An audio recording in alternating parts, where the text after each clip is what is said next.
Direction Brazzaville à présent. Vous avez une idée, on peut vous permettre de la réaliser. C'est pas de la philanthropie, c'est du business. On vous explique pourquoi.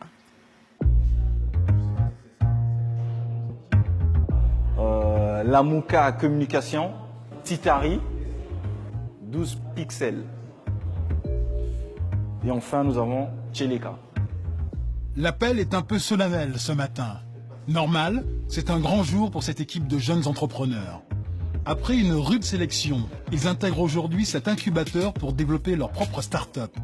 Et c'est Alban Bess, le chef de projet, qui les accueille. Yecolab est heureux de vous accueillir ce matin pour cette entrée en incubation. Pendant 9 mois, ces 8 équipes vont travailler ici pour transformer leur idée innovante en véritable entreprise. Alain Bess leur fait visiter les locaux et surtout, il leur présente leur nouveau bureau. La Mouka est de place. Titari ici. Voilà. Pharmaco est de place. Ici, pour les heureux élus, tout est gratuit. Les locaux, l'accès à Internet et surtout un accompagnement professionnel. En échange, ils reverseront une partie de leurs revenus à l'incubateur. Pour les nouveaux venus, c'est une opportunité qu'ils comptent bien mettre à profit. C'est une nouvelle aventure qui commence dès maintenant et nous pensons que nous avons y arriver. Il y a un nouvel espace de bureau, je ne suis pas vraiment habitué à travailler. Généralement, je travaille chez moi, dans mon lit, ou je sais pas, sur mon canapé. Et donc là, ça va changer pas mal de trucs, mais j'ai une grande capacité d'adaptation. Voilà. Vous pensez que vous allez bien l'utiliser, ce bureau-là, quand même? Et comment? C'est une chance. Ces jeunes pousses ont été repérées pour leur fort potentiel de croissance. Pour Alban Bess, l'objectif est clair, transformer ces graines d'entreprise en business rentable. Qui veut gagner les millions? Ah ben, celui qui veut gagner les millions? Non, des milliards. Des milliards. Il faut commencer à travailler maintenant. À la tête de cet incubateur, Max Bombel, un Congolais de 42 ans. C'est la 3e promotion de start-upers qu'il accueille avec toujours le même enthousiasme. Je pense que nous avons une très bonne cuvée avec des projets très intéressants qui ont un gros potentiel et ça sera à eux de pouvoir transformer ce potentiel-là en gain et en une entreprise viable et bancable. Le Mark Zuckerberg de l'Afrique sortira peut-être d'ici, on l'espère. En tout cas, on y travaille. Dès les premières minutes, les jeunes entrepreneurs se mettent au travail. Max, lui, organise la toute première réunion avec les chefs d'équipe. Objectif, leur rappeler les règles du jeu. Nous allons être très impliqués dans vos entreprises pour une simple raison. Vous allez signer des contrats. Et dans ces contrats-là, 10% de l'entreprise reviendra à Ecolab. Et notre but à Ecolab, c'est de faire en sorte que votre entreprise soit la plus prospère possible pour que les 10% qui s'en soient intéressants. Vous devez avoir des objectifs pour chaque jour. Chaque journée qui passe doit être rentable. Max Bombel met tout en place pour la réussite de ses startups, car son revenu dépend directement de leur chiffre d'affaires. Plus elles sont rentables, plus ils gagnent de l'argent. Et le jeune Congolais n'en est pas à sa première création d'entreprise. C'est dans le quartier des Batignolles, dans la capitale congolaise, que Max Bombel a commencé par monter son premier projet il y a 7 ans. Il est alors salarié au Canada dans le numérique. Et c'est en revenant en vacances dans son pays qu'il décide de lancer une formation de quelques jours pour apprendre aux jeunes à faire de la programmation. Je me suis dit que je pourrais donner 4 à 5 jours de mes vacances qui duraient 3 semaines pour donner une petite formation à 20 personnes ou 25 personnes.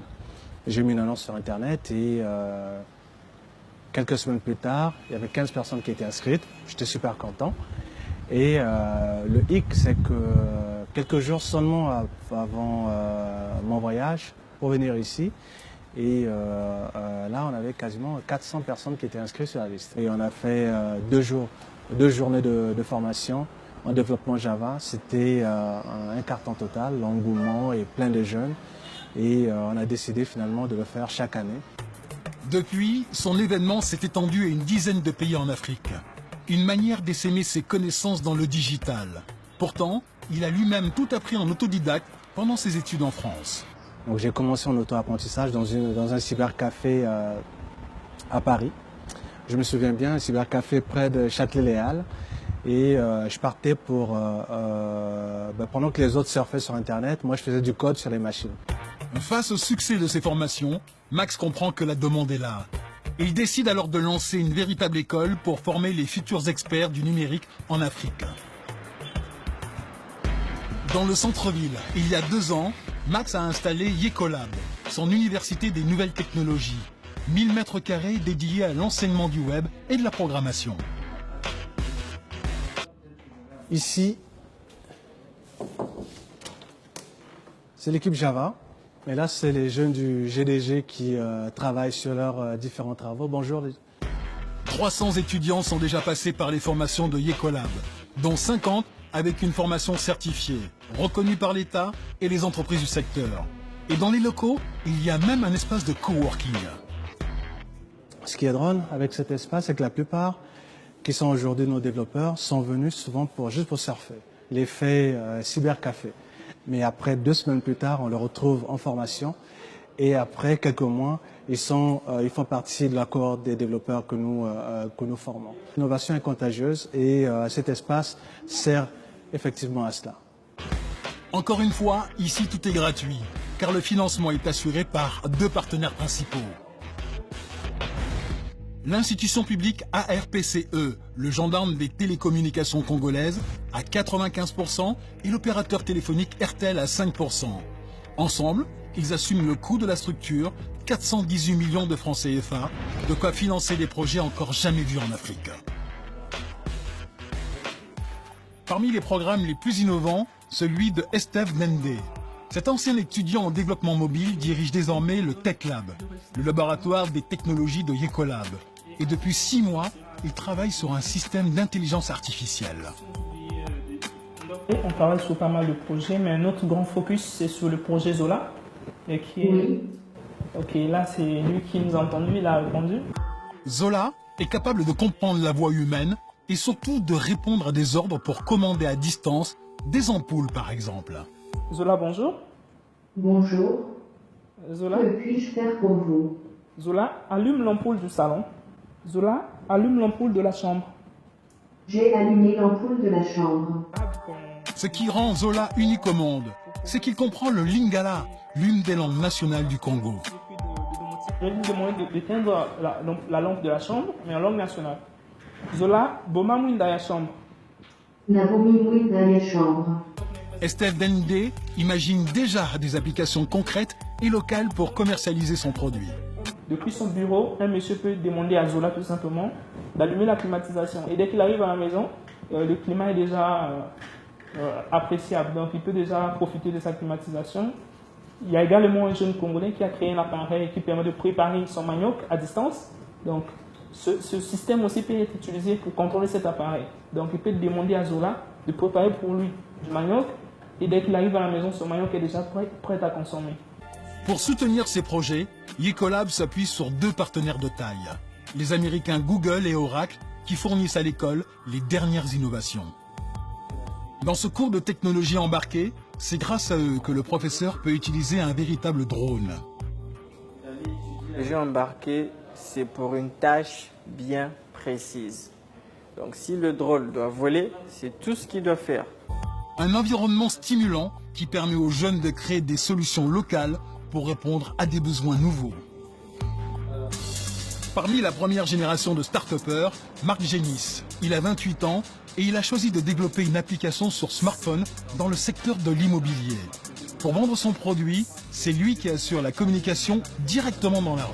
En un mot, nous permettons même aux particuliers de devenir des agences. Imagine que tu es dans le quartier, tu vois 2 maisons louées. Tu peux publier ça parce que derrière Lucumo, chaque publication, nous on te rembourse. En seulement quelques minutes, son interlocuteur est convaincu. Il a déjà été confronté au problème de la recherche difficile d'un logement. Il m'a fallu 2 mois pour trouver une maison là où je vis actuellement. Juste pour visiter la maison, c'est 5 000 francs. Waouh. S'il y a une application comme ça, je pense que ça va alléger un peu la vie des Congolais. Son application pourrait donc bien marcher à Brazzaville. Dans le cas contraire, Marc Génis est confiant pour son avenir. 72% des jeunes formés par Yecolab trouvent un emploi dans des entreprises de la région. De bons chiffres qui incitent Max Bombel à continuer à développer ses écoles. Après Brazzaville, il va ouvrir un nouveau site à Pointe-Noire pour accueillir une vingtaine d'étudiants supplémentaires. Je pense qu'une nouvelle aventure va commencer. Ce qui est particulier avec Pointe-Noire, c'est une ville, c'est la capitale économique et tout le monde a déjà la notion de acheter et vendre. Les commerces, faire du business à Pointe-Noire, c'est quelque chose de naturel. Un terrain propice au développement des startups et où il espère trouver de nouveaux investisseurs. Et ce n'est qu'un début.